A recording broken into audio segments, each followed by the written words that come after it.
Im Jahr 1936 fügte Edith Stein ihrem reifen Werk Endliches und Ewiges Sein als zweiten Anhang eine Kritik an Heideggers Existenzphilosophie bei. Das Endliches und Ewiges Seins als Replik auf Seidensein zu lesen ist, wurde bereits von John Nutter, Jesuit, betont. Er hatte der Gelegenheit, mit Schwester Theresia Benedicta vom Kreuz darüber zu diskutieren, die im Jahr 1938 neu in die Niederlande gekommen war, wo sie nach der Kristallnacht im Exil lebte. Edith Stein soll diesem Jesuiten, der ihr helfen wollte, ihr philosophisches Werk zu veröffentlichen, obwohl sie nicht nur eine Frau, sondern auch eine Jüdin war, gesagt habe. Sie sagte ihm also, dass Endliches und Ewiges Sein eine Antwort auf seine Zeit ist. Unserer Meinung nach ist es jedoch die Gesamtheit der Werke von Edith Stein, die ihr Relief erhalten könnten, wenn sie in Beziehung zu Heideggers Denken in Verbindung gebracht werden. Edith Stein setzt sich mit Heidegger auseinander. Die beiden kennen sich, da sie fast zur gleichen Zeit Schüler von Husserl sind.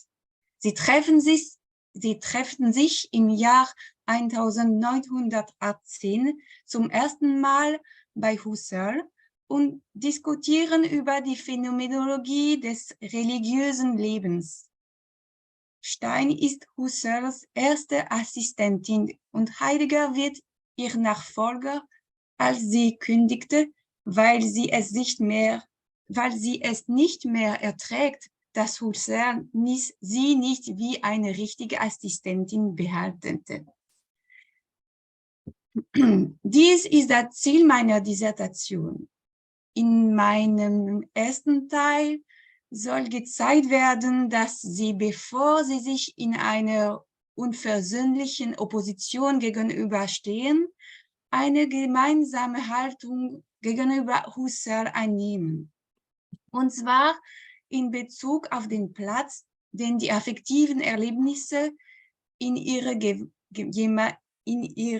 jeweiligen Philosophien einnehmen. Der zweite Teil meiner Dissertation wird Endliches und Ewiges Sein mit seiner Zeit konfrontieren. Der dritte Teil wird Heideggers Phänomenologie des religiösen Lebens mit derjenigen von Edith Stein vergleichen, um zwei Autoren zu entdecken, die sie gemeinsam haben, Augustinus und Paulus. Also, heute möchte ich mich darauf beschränken, Ihnen einen Absatz aus meinem ersten Teil vorzustellen, in dem es um Ihre Auffassung von Selbst geht. Das Selbst wird sowohl bei Stein als auch bei Heidegger durch den Affekt konstituiert, der seinerseits einen transzendentalen Ort darstellt, das heißt, ein Ausgangspunkt, von dem aus es sich selbst eigentlich versteht. Für jeden unserer Autoren wird derjenige, der auf die Frage wer antwortet, durch den Affekt in einer Selbstkonstitution konstituiert. Insofern das Subjekt Stein und das Dasein Heidegger Gefühle empfinden, sind sie sich ihrer selbst bewusst. Für Stein, ich zitiere zum Problem der Einfühlung, in den Gefühlen erleben wir ferner uns nicht nur als vorhanden, sondern als so und so beschaffen. Für Heidegger ist es ebenfalls durch einen Affekt, dass das Dasein sich selbst öffnet, sich eigentlich versteht, also ich zitiere seine Zeit, in der Gestimmtheit ist immer schon stimmungsmäßig, das Dasein als das Seiende erschlossen, denn das Dasein in seinem Sein überantwortet wurde als den Sein, das es existierend zu sein hat. Könnten sich unsere beiden Autoren in ihrer Auffassung des Selbst oder des Ichs, das durch den Affekt konstituiert wird, treffen? Es ist bemerkenswert, dass wir bei beiden Autoren gemeinsame Fragen finden. Wir werden für unsere Absicht nur eine davon herausgreifen. Die Frage nach dem Wo, das heißt nach dem transzendentalen Ort, den das Selbst darstellt.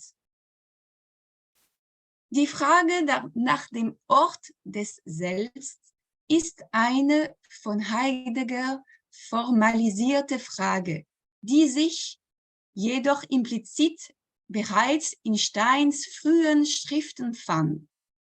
Sowohl für Stein als auch für Heidegger ist das Selbst ein Ausgangspunkt, von dem aus es sich versteht. Bei ihnen ist der Ort des Selbst ein subjektiver Genitiv, das heißt der Ort, der das Selbst ist, und nicht ein objektiver Genitiv, das heißt der Ort, der dem Selbst zugrunde liegt. Dieser Ort des Selbst ist jedoch sowohl bei Stein als auch bei Heidegger das Siegel der Eigentlichkeit. In der Tat, das Heideggersche Dasein den Ort, von dem er sich selbst versteht und von dem in der Welt ist. Daher ist das Verstehen die ursprüngliche existenziale Einstellung des Daseins, das je meinig soll. Es ist dann ein Ort im Sinne eines Ausgangspunkts, der die Eigentlichkeit des Daseins garantiert. In ähnlicher Weise verwendet Stein die von Heidegger so geliebte Vokabel der Eigentlichkeit, um eine Person zu beschreiben, die aus sich selbst herauslebt, und der Uneigentlichkeit, um eine Person zu beschreiben, die nur an der Peripherie ihrer Seele lebt. Sowohl Stein als auch Heidegger verstehen ihre jeweilige Selbstwelt in Begriffen von Eigentlichkeit und Uneigentlichkeit. Sie aus sich selbst heraus zu erleben und zu verstehen, definiert Eigentlichkeit. Steins und Heideggers Selbstorte haben also Ähnlichkeiten. Bei Stein nimmt diese Vokabel des transzendentalen Ortes jedoch eine andere Wendung als bei Heidegger, da dieser Ort der Ort der Seele ist, eine Vokabel, die von Heidegger geächtet wird. Und daher muss man verstehen, dass Steins selbst im Gegensatz zu Heidegger selbst sie sich besitzt. Es ist ein Ich, eine Seele. Die Frage ist für uns, welchen Unterschied eine solche Vokabel in ihrem jeweiligen Verständnis der Welt des Selbst induziert.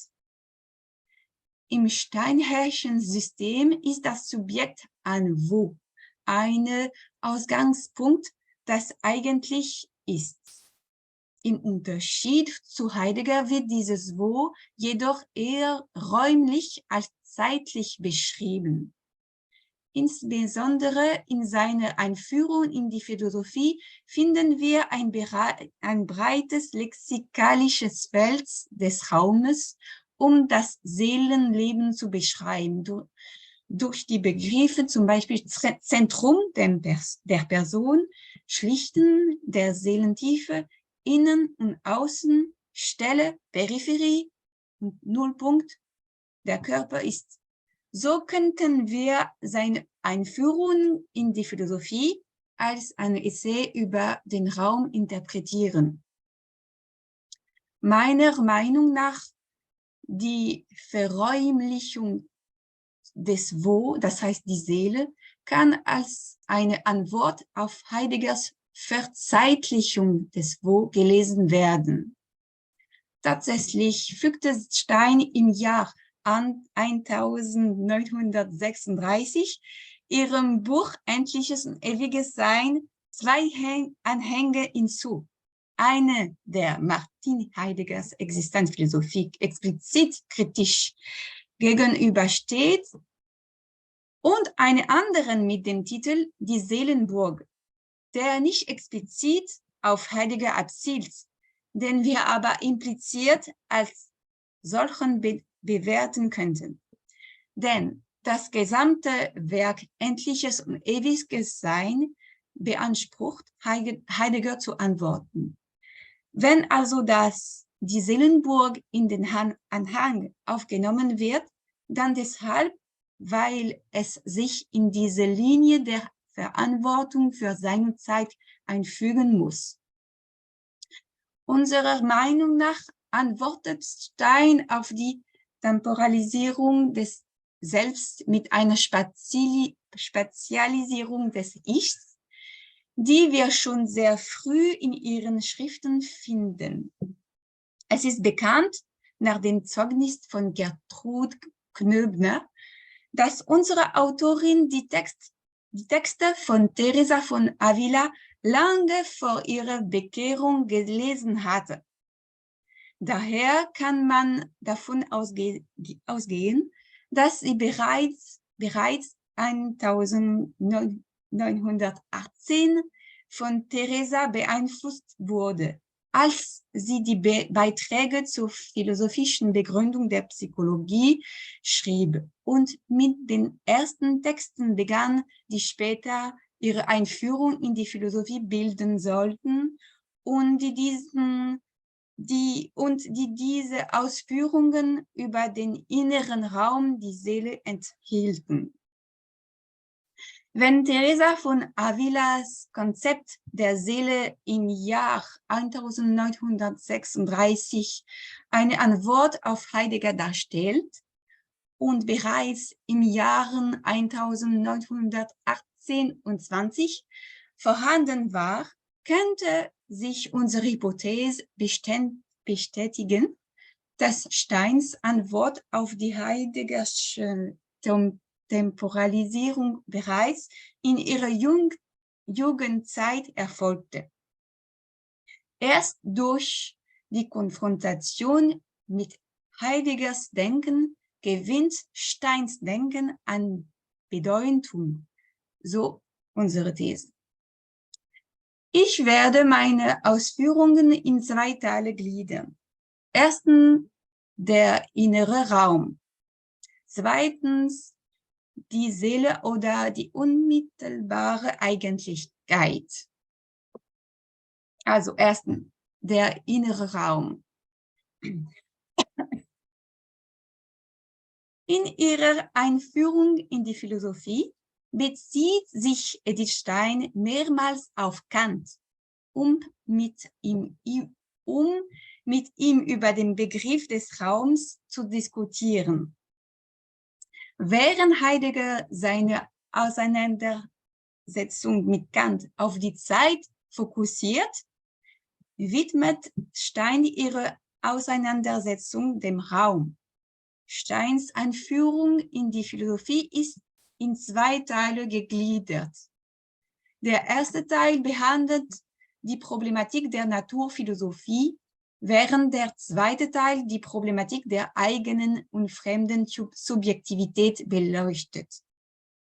Wir sind der Meinung, dass Stein sich so lange mit der Naturphilosophie beschäftigt, weil sie daraus den Begriff ableitet, der für die Behandlung des Ich-Lebens von entscheidender Bedeutung ist, den Begriff des Raums. Zwar stellt Stein in der Einleitung zu Teil 2 gleich zu Beginn fest, dass, ich zitiere, Einführung, das Ich-Leben ist das schlechthin Unräumliche, dem man keinen bestimmten Ort zuweisen kann. Dennoch verwendet sie immer wieder diese räumliche Vokabel, um das Seelenleben zu beschreiben. Ist das vielleicht eine metaphorische Sprache? Es könnte sein, dass sie es nicht ist, denn Stein begründet ihre Verwendung mit der substanziellen Verbindung zwischen Körper und Seele. Also, ich werde Einführung in die Philosophie zitieren. Also, ich probiere Partage d'écran. Je vois plus. C'est où le partage d'écran?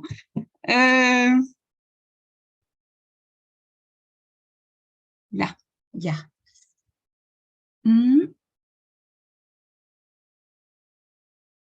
Das. Ja.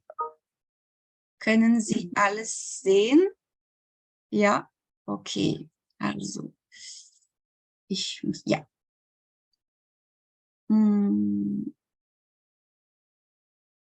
Ja. Also, ich lese. Ups. Dieses Ich-Leben bezeichnen wir auch. Je vois pas le truc.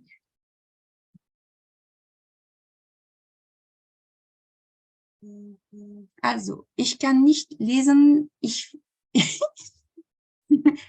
sehe Ihre Gesichten. Also, Entschuldigung, wie sagt man? Ja, genau. Dieses Ich-Leben bezeichnen wir auch wohl als das Innere der Person, als ihr seelisches oder geistiges Leben und stellen ihm ihr Äußeres, den Leib oder Körper gegenüber. So viel steht fest, dass uns die menschliche Person als eine zusammengesetzte Realität, als Einheit von Leib und Seele gilt. Was die Bezeichnungen Inneres und Äußeres angeht, so wird uns bei einer Überlegung gleich klar, dass damit kein gewöhnliches räumliches Verhältnis gemeint ist. Der Leib ist freilich ein Körper im Raum und in gewissem Sinne muss man auch sagen, dass das Seelische eben dort ist, wo der Leib sich findet, ja, dass es in ihm eingeschlossen ist. Aber es ist doch nicht räumlich in ihm, so wie die inneren Organe es sind. Denn das Ich-Leben ist das schlechthin unräumliche Ich, denn dem man keinen bestimmten Ort zuweisen kann. Den Leib als das Äußere dieses unräumlichen Inneren zu bezeichnen, das hat einen guten Sinn, weil das Innere am Leibe sichtbar wird, weil er es dank seiner Rolle als Träger des Ausdrucks des Seelenlebens in der räumlichen Welt in Erscheinung treten lässt. Ja, also ich brauche jetzt ja, arrêter le partage. Ja, genau. Okay. Also, die Räumlichkeit der Seele ergibt sich aus ihrer Verbindung mit dem Körper. Insofern die Räumlichkeit des Körpers nicht metaphorisch ist und die Seele nur in Verbindung mit dem Körper verstanden werden kann, dann kann es eine nicht metaphorische Räumlichkeit der Seele geben. Diese Räumlichkeit der Seele drückt sich im Wesentlichen im Begriff der Innerlichkeit aus. Sie bezeichnet ihn ausdrücklich als inneren Raum. Für Stein heißt die Seele innerlich, weil der Körper im eigentlichen Sinne eine Äußerlichkeit darstellt. Wir müssen also verstehen, dass wenn das Leben des Ichs absolut nicht räumlich ist, dies in dem Sinn zu verstehen ist, dass es keine materielle Räumlichkeit kennt.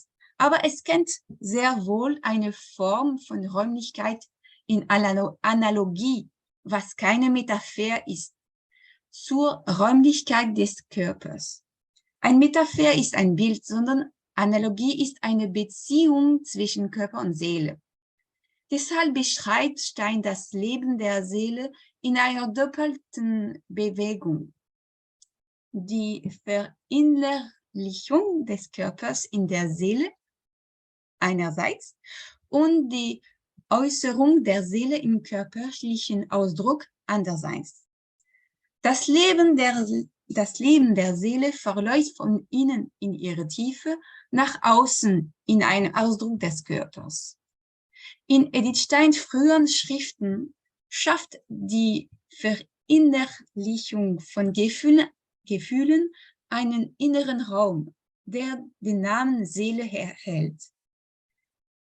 Die empfangenen sinnlichen und spirituellen Gefühle graben eine Empfänglichkeit aus, die einen inneren Raum bildet, der verschiedenen tiefen Schichten kennt, die der verschiedenen Arten von Gefühlen. Diese Räumlichkeit ist natürlich kein Materiell. In einem theoretischen Erleben, wenn die Seele einen Gegenstand, der vor ihr besteht, assimiliert oder aufnimmt, sagen wir, dass der Gegenstand in uns lebt, da wir eine Wesenintuition von ihm haben, aber dass in uns Stein in psychische Kausalität betont dies. Bedeutet keine materielle Räumlichkeit, sondern nur metaphorisch in dem Sinne, dass der Gegenstand nun zu unserer Welt gehört. Dasselbe gilt oder fast dasselbe für das affektive Erleben. Dieser innere Ort, den die Seele darstellt, ist natürlich nicht geometrisch. Dieser innere Raum, der durch den Affekt gebildet wird, ist nicht materiell, er existiert nicht in einem materiellen Ort. Aber dieser ist unserer Meinung nach nicht mehr metaphorisch. Er ist ontologisch, eine kategoriale Ontologie, gemäß Russells Einteilung in formale Ontologie und materielle Ontologie, deren Aufgabe es ist, das Konkrete zu denken. Dieses Verständnis von der Seele als inneren Raum ist also nicht nur den christlichen und karmelitanischen Schriften Edith Stein eigen. Stein schmiedet die bereits in ihren Jugendschriften, die den Korpus meines ersten Teils bilden. Zwar wird diese Antwort auf Heidegger erst 1936 explizit, doch darf man daher rückblickend in einer zwar a posteriori, aber unserer Meinung nach zutreffenden davon ausgehen, dass sie bereits in ihren Jugendschriften vorhanden war. Der Begriff des inneren Raumes und der Seele, wenn er mit Heideggers Denken in Verbindung gebracht wird, und zwar bereits in seinen Jungwerken, erhält seinen ganzen Relief, das eine Antwort auf den Philosophen in Marburg und später in Freiburg. So sollten man nicht beim Buchstaben stehen bleiben. Wenn Heidegger sagt, dass das Dasein ein räumliches Wesen ist, während Stein sagt, dass das Ich absolut nicht räumlich ist, dann ist es letztlich Stein mehr als Heidegger, der eine solche Räumlichkeit des menschlichen Wesens entwickelt. Stein beschreibt die Subjektivität also durch den Begriff des Raums und nicht zuerst der Zeit, auch wenn diese nicht abwesend ist, wie es bei Heidegger der Fall ist. Bei ihr ist der Begriff der Räumlichkeit des Innenlebens oder des inneren Raums zunächst analog, aber es geht noch weiter. Stein antwortet a posteriori mit ihrem Begriff der Seele auf die Heideggersche Eigentlichkeit, weil die Seele als ein innerer Raum voller aktueller affektiver Erlebnisse konzipiert wird, da kann das Subjekt dann unmittelbar auf sich selbst zugreifen. Daher ist das, was im Heidegger'schen System nicht möglich ist, für Stein ist es möglich. Also zweitens, ja, die Seele oder die unmittelbare Eigentlichkeit. Edith Steins Konzept des inneren Raumes erfüllt sich in dem der Seele. Letztlich lässt es sich aus den verschiedenen Gefühlsschichten verstehen, die den verschiedenen tiefen Ebenen der Seele entsprechen. Edith Stein hat ein originelles Konzept, die Seele, das sich im Laufe ihrer Schriften weiterentwickelt und sich vom Begriff der Psyche unterscheidet. Die Psyche wurzelt in reiner Ich und ist dessen Besitz. Sie kann nicht unmittelbar als reine Selbstpräsenz erkannt werden, sondern nur durch die Objektivierung von Erlebnissen. Im Gegensatz dazu wurzelt die Seele im ursprünglichen Bewusstsein, nicht im reinen Ich, sondern im ursprünglichen Bewusstsein. Das heißt, in reiner Selbstgegenwart und wir als bewusstes Selbstsein, in unmittelbarer Selbstaffektion erkannt. Diese Verwurzelung im ursprünglichen Bewusstsein ist von entscheidender Bedeutung. Sie ermöglicht es, den Unterschied zu Heidegger zu fassen. Im Unterschied zu Heidegger gibt es für Stein eine Unmittelbarkeit von Selbst zu Selbst, die der Seele eigen ist. Da die Seele mit dem ursprünglichen Bewusstsein verbunden ist, ist das Leben der Seele das Leben des Selbstbewusstseins und daher ist das Leben aus der Seele heraus die Garantie für eine unmittelbare Eigentlichkeit. Ein Leben, das vordergründig aus der Seele heraus gelebt wird, ist für Stein tatsächlich möglich. Also, ich zitiere Individuum und Gemeinschaft. Aus seiner Seele herausleben. Es gesagt nicht nur, dass das aktuelle Leben die Qualitäten der Seele widerspiegelt, sondern dass es ihr entgilt, ihr Leben ist. Offenbar sind wir jetzt an dieser inneren Ursprungsstelle angelangt. Die Seele selbst ist ein Quell des Lebens. Die Seele ist dieser ursprüngliche Ort, dieser transzendentalen Ort, von dem aus sie ein eigentliches Leben hat. Die Aktualität des Lebens der Seele bedeutet hier diese Eigentlichkeit.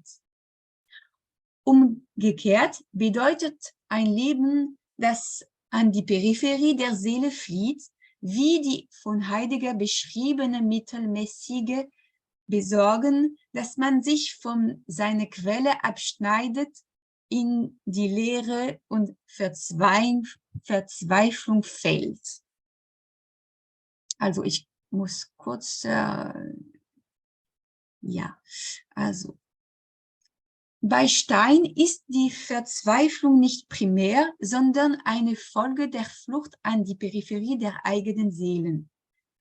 Demnach kann die Verzweiflung im Gegensatz zu Heideggers Angst keinen Zugang zur Eigentlichkeit bieten, weil diese steinersche Peripherie dann von ihrem Ursprung abgetrennt ist. Wie kann ein peripheres Wesen auf das Zentrum, den ursprünglichen Ort, zurückgeführt werden?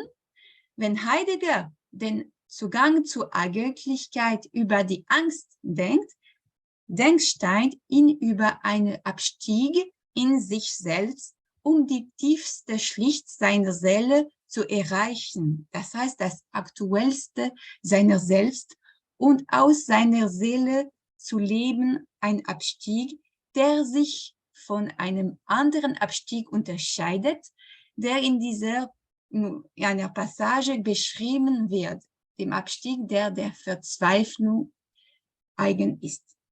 Wir verstehen also, dass Steins Eigentlichkeit nicht nur räumlich, ein Abstieg in der Tiefe, sondern auch zeitlich verstanden wird, in der Gegenwart im Gegensatz zu heiliger Eigentlichkeit, die aus der Ekstase der Zukunft heraus verstanden wird. Bei Stein ist die Räumlichkeit der Seele an die Gegenwart gebunden, an die Aktualität der Seele. Doch die bloße Ekstase der Gegenwart reicht Stein nicht aus, um die Eigentlichkeit zu beschreiben. Damit diese Aktualität sich verkörpern und manifest werden kann, muss sie in einer räumlichen Ausdehnung beschrieben werden, der Seele. Wir sind der Meinung, dass ihr Konzept der Seele eine Antwort auf Heidegger darstellt. Für Heidegger ist das Dasein zunächst und zumeist im Mann verloren und kann sich selbst weder finden noch verstehen. Es kann dies erst in einem zweiten Moment, erst aus der verlaufenden Entschlossenheit durch die Zukunft verzeitlichten Auflösung. Im Gegensatz dazu ist für Stein das Selbst ein konkretes Ich, das ein Voll ist. Voll von den Gefühlen, die es betreffen, in einer Unmittelbarkeit, die durch die Innerlichkeit ermöglicht wird, die dann ein echtes Denken der Räumlichkeit des Subjekts schafft.